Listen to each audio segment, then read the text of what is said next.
హరే కృష్ణ. ఓం శ్రీ మాత్రే నమః. అందరికీ నమస్కారం.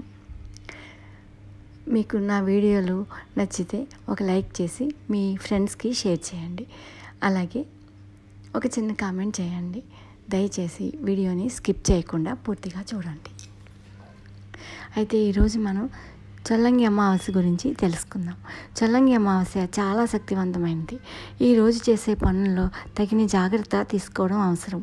అప్పుడే దరిద్ర దేవత అనుగ్రహం నుండి దూరంగా ఉండి లక్ష్మీదేవి యొక్క అనుగ్రహం పొందగలుగుతాము.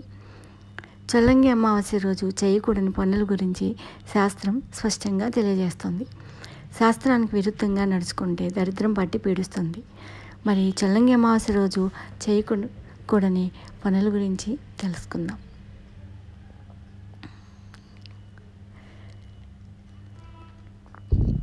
పుష్యమాసంలో కృష్ణపక్ష అమావాస్య తిథిని చల్లంగి అమావాస్య లేదా మౌని అమావాస్య అని అంటారు. ఏడాది పొడవునా వచ్చే అమావాస్యల్లో చల్లంగి అమావాస్యకు విశేషమైన ప్రాధాన్యత ఉందని గ్రంథాల్లో చెప్పబడింది. చల్లంగి అమావాస్య రోజున తమ మాటల విషయంలో చాలా జాగ్రత్తగా ఉండాలి. ఈ రోజున మీ మాటలు మనసుపై నిగ్రహాన్ని కలిగి ఉండాలి. మౌని అంటే మౌనంగా ఉండడం. అంటే స్నానం చేయడానికి ముందు ఏమీ మాట్లాడకుండా ఉండాలి. మీ చేతుల ద్వారా కానీ ఎవరికీ కీడు చేయకూడదు. వాగ్వాదం తగాదాలకు దూరంగా ఉండాలి. చల్లంగి అమావాస్య రోజు వేకువజామున నిద్ర లేవాలి. అంటే సూర్యోదయం కంటే ముందే. ఈ పవిత్రమైన రోజుని ఆలస్యంగా నిద్ర లేవకూడదు. అలా కాకుండా ఆలస్యంగా నిద్ర లేవడం వల్ల దరిద్ర దేవత ఆవహిస్తుందని చెప్తారు. ఇలాంటి అలవాట్లు ఉన్నవారికి అత్యంత త్వరగా ప్రతికూల శక్తుల ప్రభావం చూపే అవకాశం ఉంటుంది. కాబట్టి మౌని అమావాస్య రోజున సాధ్యమైనంత త్వరగా నిద్ర లేచేందుకే ప్రయత్నించాలి. చల్లంగి అమావాస్య రోజు తలస్నానం చేయకపోవడం కూడా దరిద్రానికి దారితీస్తుందట. కనుక తలస్నానం చేయడం మంచిది. అమావాస్య రోజు తలస్నానం చేయొచ్చు, కానీ తలంటుకోరాదు. తలంటుకోవడం దరిద్రాన్ని కలిగిస్తుందట. చల్లంగి అమావాస్య రోజున స్నానానికి ఎంతో ప్రాముఖ్యత ఉంది. ఈ రోజున స్నానం చేసిన తర్వాత సూర్యభగవానుడికి అర్ఘ్యం ఇవ్వడాన్ని అస్సలు మర్చిపోవద్దు. అలాగే స్నానం చేసేంత వరకు ఏమీ మాట్లాడకుండా మౌనంగా ఉండాలి. అలాగే ఎట్టి పరిస్థితుల్లోని చల్లంగి అమావాస్య రోజు కొత్త దుస్తుల్ని ధరించరాదు. అమావాస్య రోజు ఉదయం సాయంత్రం 5 నుంచి 6 గంటల సమయంలో తలకు నూనె రాసుకోవడం మంచిది కాదు. అమావాస్య రోజు మధ్యాహ్నం నిద్రపోవడం కూడా మంచిది కాదు. కనుక చల్లంగి అమావాస్య మధ్యాహ్నం ఒక్కరోజు నిద్రించకపోవడమే మంచిది. అమావాస్య రోజు రాత్రి భోజనం చేయకూడదు, మంచిది కాదని భావిస్తారు. అయితే మధ్యాహ్నం భోజనం చేసి రాత్రి పలహారాలను తీసుకోవడం మంచిది. అమావాస్య రోజు తల్లిదండ్రులు లేని వారు పెద్దల పేర్లు చెప్పి తర్పణాలు వదలాలి. కనుక శాస్త్రం ప్రకారం స్నానం చేసిన వెంటనే పెద్దలకు తర్పణాలు వదిలిపెట్టాలి. అమావాస్య రోజు గడ్డం తీసుకోవడం కానీ, జుట్టు కత్తిరించడం కానీ, గోళ్ళు కత్తిరించడం చేయరాదు. ఇలా చేస్తే దరిద్రానికి దారితీస్తుందట. అమావాస్య రోజు లక్ష్మీదేవిని పూజించకపోవడం మంచిది కాదు. కనుక ఈ రోజున లక్ష్మీదేవిని పూజించడం చాలా మంచిది. ఈరోజు పితృదేవతలను నమస్కరించుకుని వారి అనుగ్రహం పొందాలి. పితృదేవతలను నమస్కరించకపోతే దరిద్రం కలుగుతుందట. అమావాస్య రోజున మౌనం పాటించడం వల్ల ఎంతో పుణ్యం లభిస్తుంది. అందుకే ఈ రోజున పొరపాటును కూడా ఎవ్వరిని మోసం చేయొద్దు. ఈ రోజున సాధన తపస్సు చేయడం ద్వారా భగవంతుని అనుగ్రహం పొందొచ్చు.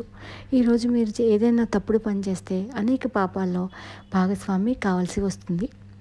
అమావాస్య నాడు పూర్వీకులు వచ్చి పవిత్ర నదిలో స్నానం చేస్తారని నమ్ముతారు. ఈ రోజున ఎవరైనా గంగా స్నానం చేసి దానం చేస్తే ఆయుష్ పెరుగుతుంది, ఆరోగ్య ప్రయోజనాలు కూడా పొందుతారని భక్తుల యొక్క నమ్మకం. జీవితంలో ఆనందం, శాంతి, శ్రేయస్సు వస్తాయి. జీవితంలో సమస్యలన్నీ తొలగిపోతాయి. అమావాస్య రోజున పసిపిల్లలను సాయంత్రం బయటకు తీసుకొని పోరాదు. శాస్త్రం ప్రకారం ఈ జాగ్రత్తలను పాటిస్తే లక్ష్మీదేవి యొక్క అనుగ్రహం పొందవచ్చు. అమావాస్య నాడు పొరపాటును కూడా ఈ పనులు చేయకూడదు. ప్రధానంగా మాంసం తినడం, అబద్ధాలు చెప్పడం మానుకోవాలి. శాస్త్రం ప్రకారం నడుచుకుంటే శుభ ఫలితాలను పొందవచ్చు. అమావాస్య రోజున చేయాల్సిన పరిహారాలు: అమావాస్య రోజున పిండిలో పంచదార కలిపి దానిని చీమలకు ఆహారంగా పెట్టాలి. ఇలా చేయడం వలన పితృదోషాలన్నీ తొలగిపోవడమే కాకుండా వారి ఆశీస్సులు కూడా కలుగుతాయి. అమావాస్య రోజున తప్పనిసరిగా నల్ల నువ్వులు, లడ్డూలు, నువ్వుల నూనె, దుప్పటి, ఉసిరికాయలు, నల్లని వస్త్రాలను దానం చేయాలి పేదలకు. ఇలా చేయడం వల్ల పితృదోషాలు తొలగిపోతాయట. అమావాస్య రోజున పవిత్ర గంగానది స్నానం చేసి నల్ల నువ్వులను దానం చేయడం ద్వారా పూర్వీకులు సంతుష్టులవుతారని, పితృదోషం నుండి వాళ్ళకి విముక్తి పొందుతారని నమ్మకం. పితృదోషం పోవాలంటే చల్లంగి అమావాస్య రోజున మీ పూర్వీకులను స్మరించుకుని ఆ రోజున సూర్యభగవానుడికి అర్ఘ్యం సమర్పించండి.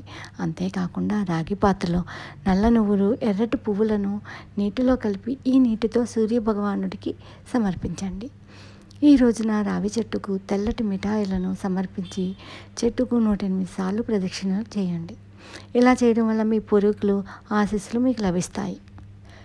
చల్లంగి అమావాస్య రోజున ఇంటి దక్షిణ దిశలో తెల్లటి గుడ్డపై నల్ల నువ్వులను ఉంచి ఇత్తడి లేదా రాగిపై పితృయంత్రాన్ని అమర్చండి. అనంతరం కుడివైపున పూర్వీకులను స్మరిస్తూ నువ్వుల నూనె దీపం వెలిగించాలి. మధ్యలో నీటితో నింపిన స్టీల్ పాత్రను ఉంచండి. దానిపై స్టీల్ ప్లేట్ పెట్టి ప్లేట్ మీద నువ్వుల గింజలతో తయారు చేసిన ఆహారాన్ని పెట్టాలి. అనంతరం ఆహారంపై తులసి ఆకులను పెట్టాలి. తెల్లటి పుష్పాన్ని సమర్పించండి. ఈ నైవేద్యంలో కొంత భాగాన్ని కుక్కకు మరియు ఆవుకు ఆహారంగా అందించి మిగిలిన దాన్ని రావి చెట్టు కింద ఉంచండి. ఇలా చేసే సమయంలో కూడా మౌనంగా ఉండాలి.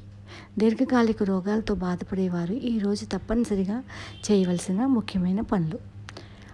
అమావాస్యను 1,000,000 జన్మల పాపహారిణిగా వర్ణిస్తారు. ఈ చల్లంగి అమావాస్య చాలా విశిష్టమైనది. శ్రీ మహావిష్ణువు వైద్య నారాయణుడిగా అంటే వీర రాఘవునిగా ఆవిర్భవించిన రోజు కూడా ఈ చల్లంగి అమావాస్యనే.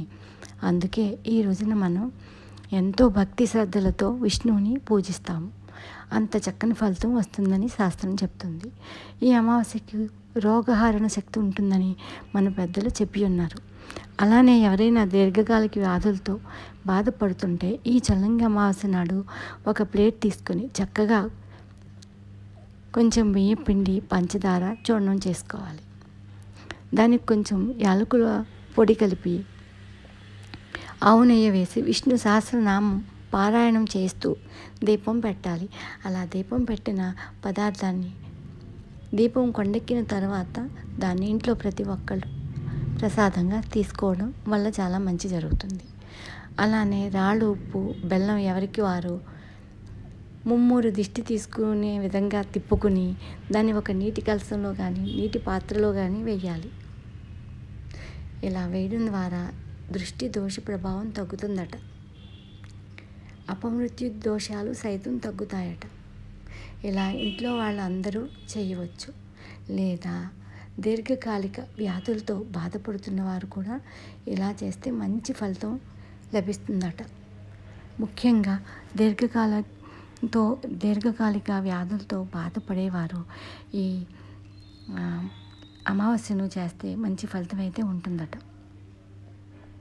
కాబట్టి ఎవరైనా దీర్ఘకాలిక అనారోగ్యాలతో బాధపడేవారు ఖచ్చితంగా ఈ అమావాస్య చేసి ఆ బాధల నుండి విముక్తి పొందుతారని ఆశిస్తున్నాను.